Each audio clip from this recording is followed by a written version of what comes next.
ברוכות הבאות וברוכים הבאים לפודקאסט של כרמל אגר. אני הולכת לעשות משהו שלא עשיתי מעולם, אולי חוץ מפעם אחת שעשיתי את זה בטעות, ואני אספר עליה בהמשך. אני מקליטה היום פרק, כשאני בתוך מיני התקף, ואני הולכת לענות על השאלה שעצם היום הזה הוא התשובה אליה, והיא השאלה איך הפוסט טראומה שלי באה לידי ביטוי. אני אספר על זה גם באופן כללי וגם ספציפית בעסק. לא תכננתי להקליט את זה היום, לא תכננתי להקליט את זה תוך כדי שזה קורה. אבל גם חשבתי היום על זה שהתחייבתי לעלות תוכן כל יום. והאמת היא שגם מתוך סקרנות, ואני מודה שאני עוד לא יודעת אם אני בכלל אעלה את הפרק הזה. אני אצטרך גם להקשיב לו אחרי שאני אצא מהמצב הזה, כשהראייה שלי את המציאות בהירה יותר, עוד מעט אני אסביר, ואולי גם לתת למישהו אחר להקשיב לו, בעיניים נקיות ולא התקפיות. חשבתי לעצמי היום, א', מאוד הפתיע אותי שבכלל אני חושבת להקליט פרק היום, וזה מגלה לי שהדרך שבה הפוסט-טראומה באה לידי ביטוי בחיים שלי, עוברת איזה שינוי, כבר תקופה ארוכה שזה עובר שינוי, ואני קצת צריכה ללמוד את זה כל פעם מחדש, אבל אני חושבת שזה שינוי לטובה, כי יש יותר דברים שאני יכולה ומסוגלת לעשות כשאני בתוך המקום הזה. וגם פתאום, אני חושבת שסקרן אותי אולי להקשיב, לשמוע, לראות איך נראה תוכן, או איזו מין קרמל בא לידי ביטוי, כשאני נותנת לקרמל הזאת ליצור תוכן ולהוציא משהו החוצה. אז הדבר הזה שאני קוראת לו פוסט טראומה או הטראומה שלי או הדבר הזה, ההתקפים האלה, התחילו אצלי, אני תמיד אומרת ממש יום אחרי הגירושין, אבל האמת שזה היה קצת קודם, כמה חודשים כבר אחרי הפרידה מאב ילדיי ובתוך תהליך הגירושין שלנו. אני זוכרת את הפעם הראשונה, לא הבנתי מה קורה לי. התחילו לי מחשבות מאוד מאוד מאוד מפחידות. הרגשתי שמציף אותי גל של רגשות שאני לא מכירה. ברגע אחד, העולם שהכרתי כל חיי ואהבתי כל חיי, הפך להיות מקום שמרגיש מפחיד ומסוכן, ואפילו לא ידעתי איך לקרוא לזה.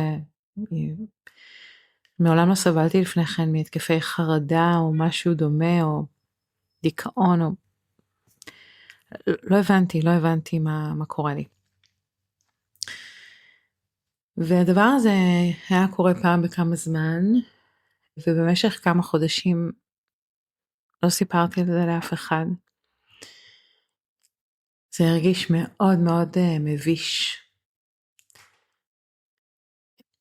אני חושבת שהחוויה העיקרית הייתה הרגשתי שכל הכוחות שאי פעם היו לי נלקחים ממני או נעלמים ממני ברגע אחד, ואני הופכת להיות איזה צל אדם על הרצפה בחדר, לא יודעת מה לעשות עם עצמי. אז בהתחלה התקפים שלי נראו ככה. גל מאוד מאוד חזק של רגשות קשים, של מחשבות קשות. זה גם לא ממש מחשבות סדורות, כלומר, קשה להגיד שחשבתי משהו מסוים, זה יותר כאילו מישהו שם משקפיים, שם עליי איזה משקפיים, או מראה לי את העולם דרך זווית ראייה שבה הכל מרגיש מסוכן. כל מי שאני מכירה כל מי שאני אוהבת, הכל מרגיש מסוכן. הדבר היחיד שלא ירגיש מסוכן ולא מרגיש מסוכן בתוך הדברים האלה זה הילדים שלי. אבל כן, יש איזה פחד אולי שהם בסכנה. זה ממש חוויה כאילו מישהו, כמו לראות את העולם דרך משקפיים של אימה.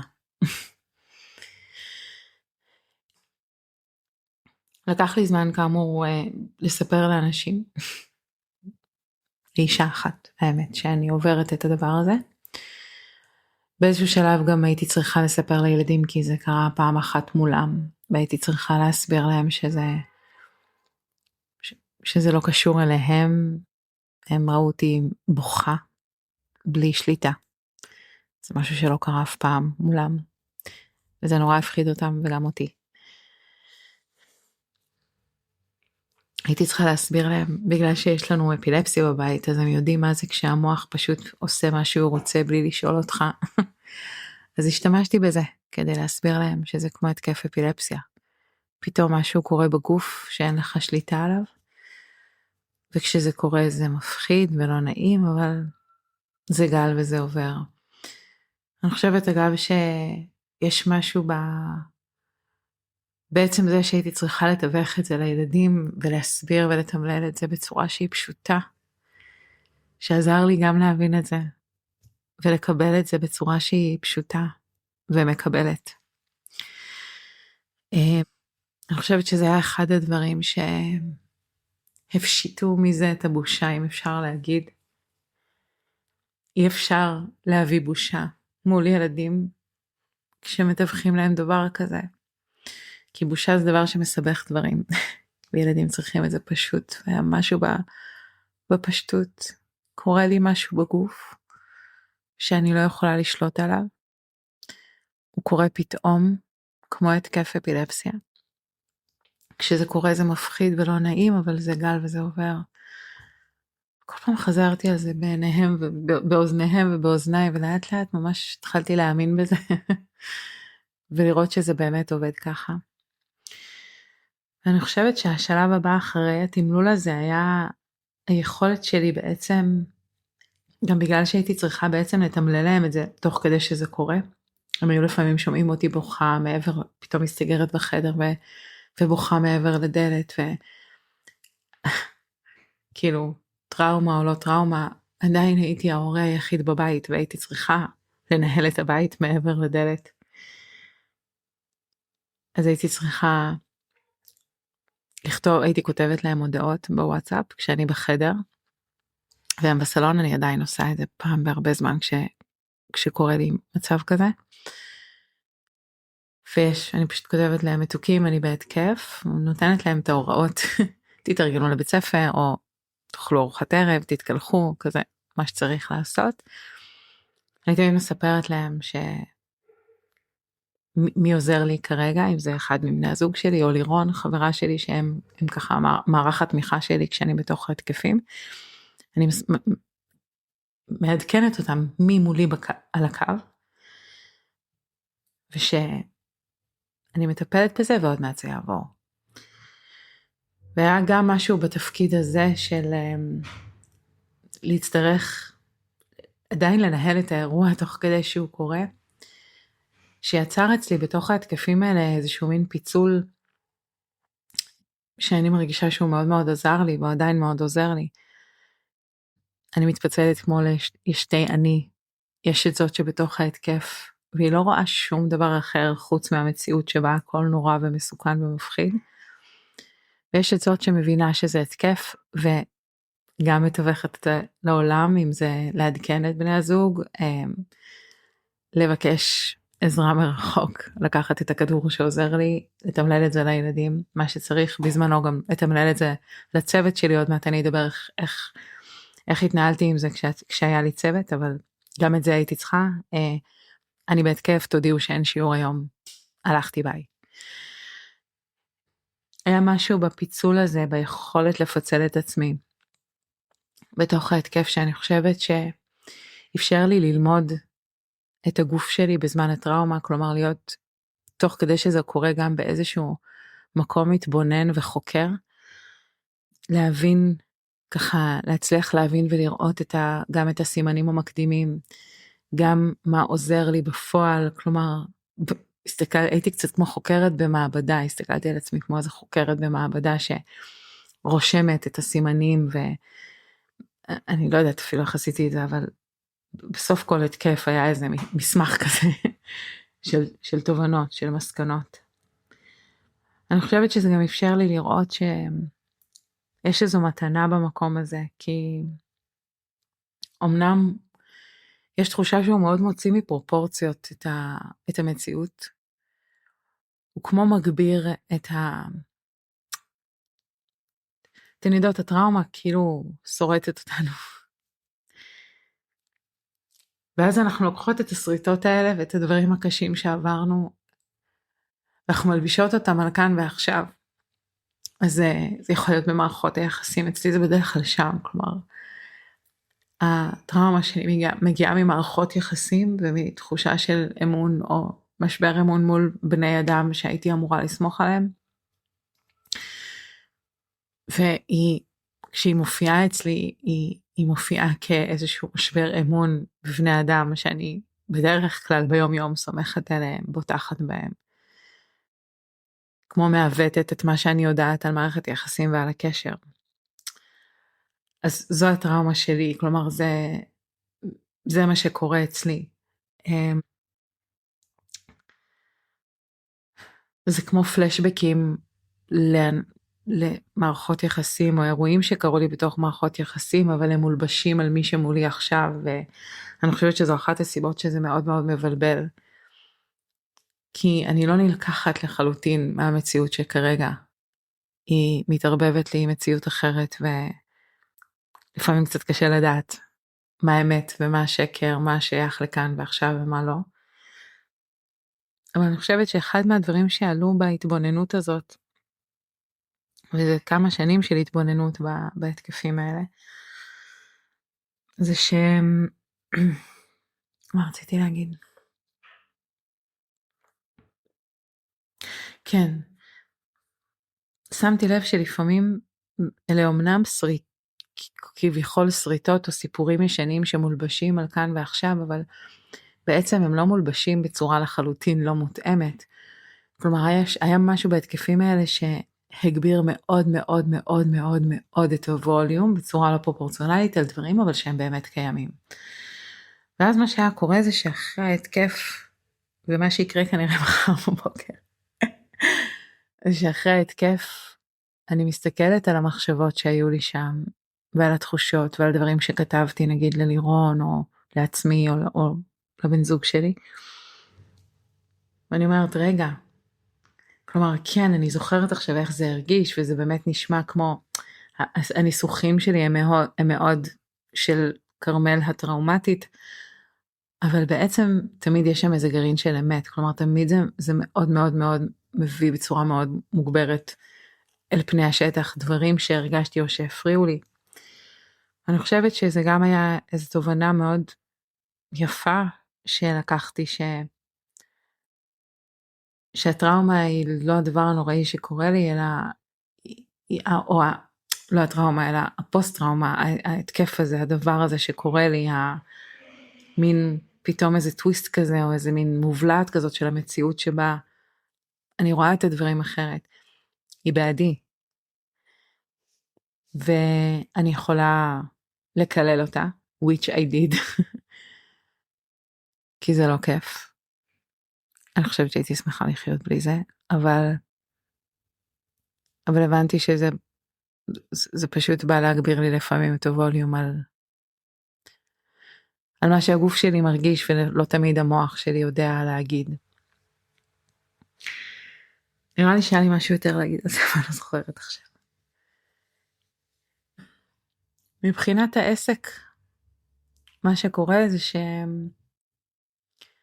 כמובן שבזמן התקף אני בדרך כלל לא מסוגלת לא להיות בלייב, למרות שהיום העברתי 3 שיעורים, רק בסוף השיעור השלישי הבנתי שיש לי התקף, זה גם משהו שקורה.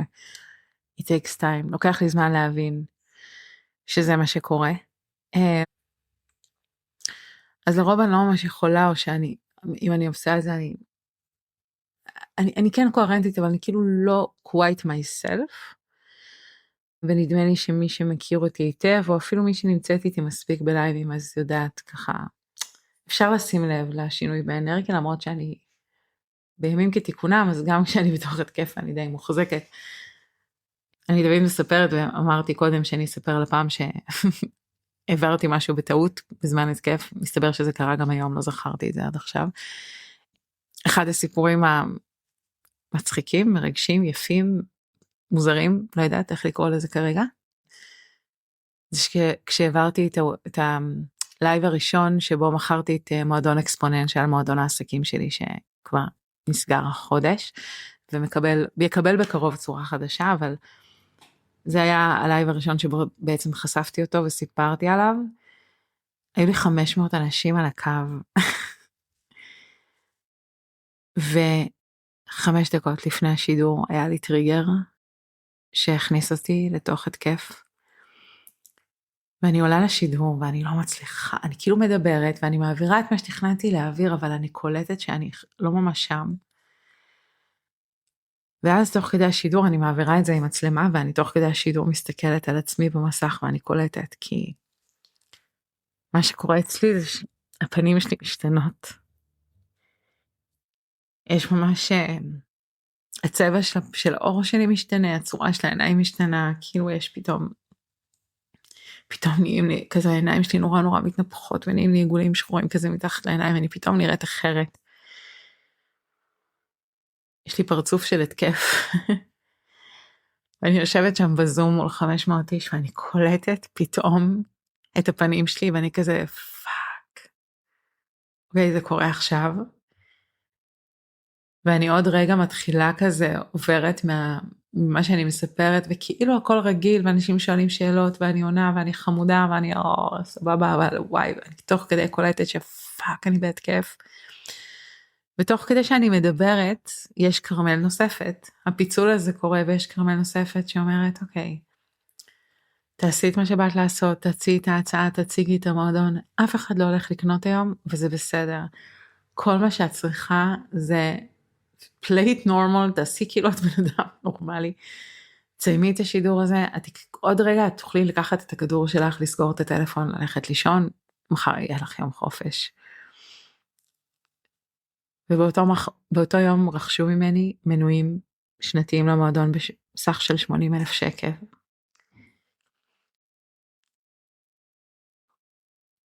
אני חושבת שזה היה חוויה שהיה בה המון ריפוי. ומעניין לספר את זה עכשיו, האמת, תוך כדי שאני במקום שהכל מפחיד בו. הערב הזה היה איזושהי הוכחה, ואת מה שאני אומרת עכשיו, אני אומרת גם לעצמי של עכשיו, וגם למי ששומעת את זה, שמתמודדת עם פוסט טראומה, או מתמודד עם פוסט טראומה. אני חושבת שהרבה פעמים אנחנו מרגישים עם החרא הזה, קצת פחות ראויים ודפוקים, יש לפעמים תחושה שאין כל כך מקום לאנשים כמונו בעולם. זה לא מצטלם טוב באינסטגרם. אין שגרת בוקר מופלאה. כשאתה בתוך התקף. It's not sexy in any way. והיה משהו בערב הזה של להבין שתוך כדי ההתקף הזה, ותוך כדי שוואלה, אני לא הכי חדה בעולם. עדיין אנשים רואים את מה שיש לי להציע, עדיין אני הצלחתי להראות את האמת של היצירה שלי ואת האהבה שלי. עד כדי כך שמלא אנשים קנו. ואני חושבת שזה היה באמת איזושהי חוויה מאוד מכוננת בשבילי. שיש מקום לנשים כמונו בעולם הזה, ולגברים כמונו בעולם הזה.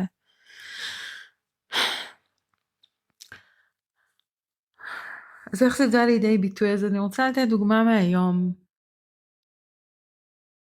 היום קיבלתי הודעה בוואטסאפ מלקוחה, וראיתי רק את ההתחלה שלה,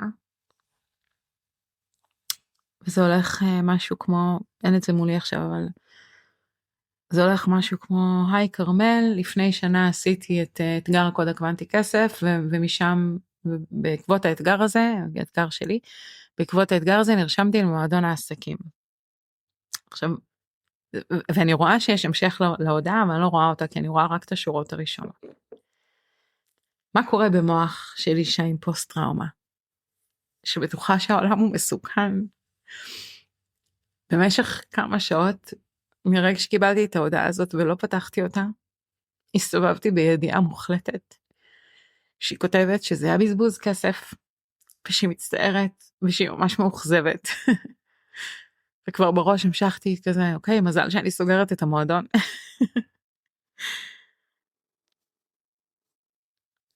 ובאיזשהו שלב אמרתי לעצמי, טוב, כרמל, אין מה לעשות, את צריכה להתמודד עם האמת. גם אם היא כואבת, תפתחי את ההודעה, תקבלי את השיט לפנים שלך, כאילו תתמודדי, את גם ככה מרוסקת, אז יאללה, קחי את זה, תוכלי לבכות בזה בלילה, מחר תחשבי מה את עושה עם הדבר הזה. אני פותחת את ההודעה וכתוב שם, שבחודשיים האחרונים, האישה הזאת עשתה 120,000 שקל, מלהיות מי שהיא, ולעשות את מה שהיא אוהבת, עם לקוחות שהיא מאוהבת בהן. היא מספרת לי איך היה לה אומץ לשאול את עצמה שוב ושוב ושוב מה היא רוצה באמת, ולבנות את העסק שלה ככה, וזה הכניס לה בחודשיים, רק בחודשיים האחרונים 120,000 שקל.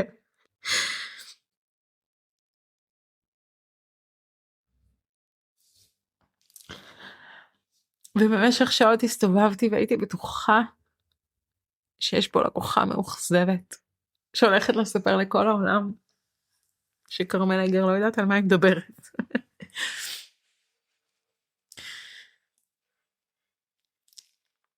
ותדעו לכם שהמון המון שנים אני מקבלת הודעות כאלה, וכל פעם מחדש כשאני מקבלת הודעה כזאת ואני קוראת את השורות הראשונות, אני יודעת בוודאות מוחלטת שמישהי כותבת לי כדי להתלונן ולהגיד שהיא מאוכזבת. כל פעם מחדש כשאני פותחת את ההודעה וקוראת את מה שכתבו לי, אני בשוק טוטלי. וזה נשמע אולי כיף, כי תמיד יש פה את אלמנט ההפתעה, אבל האמת שזה נורא.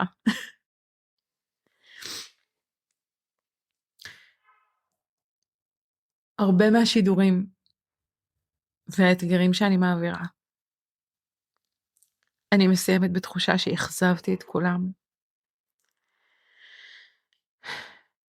וזה לא בדיוק תסמונת המתחזה, זה פשוט, לא יודעת, פשוט תחושה כזאת שבני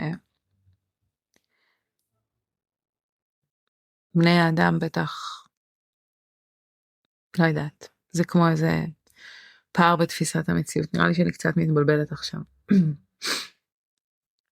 צריכה להזכיר לעצמי שמותר לי לא להעלות את הפרק הזה, וגם מותר לי לערוך אותו.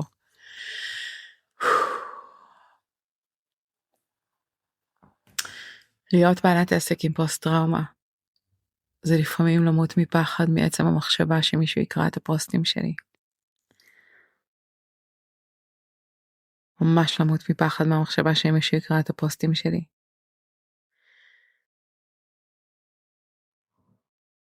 זה לעצור את עצמי במשך שנים, מתוך כל מיני סיפורים שיש לי בראש, שאם אני אתפרסם, ואם אני אצליח, ואם אני ארוויח כסף, אז משהו נורא והיום יקרה לי או לילדים שלי, או לי ולילדים שלי.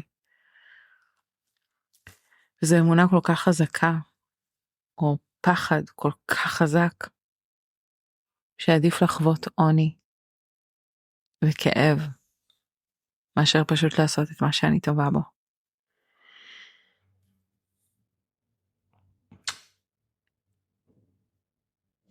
ואני חושבת שהפתרון, מעבר לזה שטראומה היא פציעה שצריך לטפל בה, ואפשר לטפל בה. אני לא יודעת אם אפשר לרפא אותה לגמרי, אני עוד לא ניסיתי, לא, אני עוד לא ידעתי לחוויה כזאת של ריפוי טוטלי של טראומה. אבל אני כן יכולה היום להגיד בוודאות שאפשר ורצוי וטוב ליצור דברים מדהימים עם הטראומה, לצד הטראומה, מתוך הטראומה, על אף הטראומה. אפשר וראוי לתת את מה שיש לנו לתת לאחרים, גם אם חלק מהימים אנחנו מרגישים שאין לנו שום דבר טוב לתת לעולם הזה. אז בימים שאנחנו מרגישות שכן לתת, אפשר ומותר וראוי להיות לא תמיד הכי מדהימות והכי טובות והכי רעותות והכי מרשימות, ועדיין לעשות מלא מלא מלא כסף. ומותר גם שבאמצע החיים ובאמצע ההצלחה ובאמצע המיליונים, הטראומה תרים את הראש ותפיל אותנו חזרה לסלעים ותחזיר אותנו באיזשהו מקום לנקודת ההתחלה. מותר ליפול ולקום שוב על הרגליים ולהתחיל מחדש, שוב ושוב ושוב ושוב. אני אוהבת אתכן מאוד, וגם אתכם. ואם אתם שומעים את זה ואתם מבינים על מה אני מדברת, אז אני שולחת לכם חיבוק ענק ומלא מלא אהבה, ומבקשת שתזכרו שיש לנו מקום בעולם, ויש לנו רשות לעשות מלא כסף ומלא טוב בעולם הזה, עם כל הסריטות שלנו.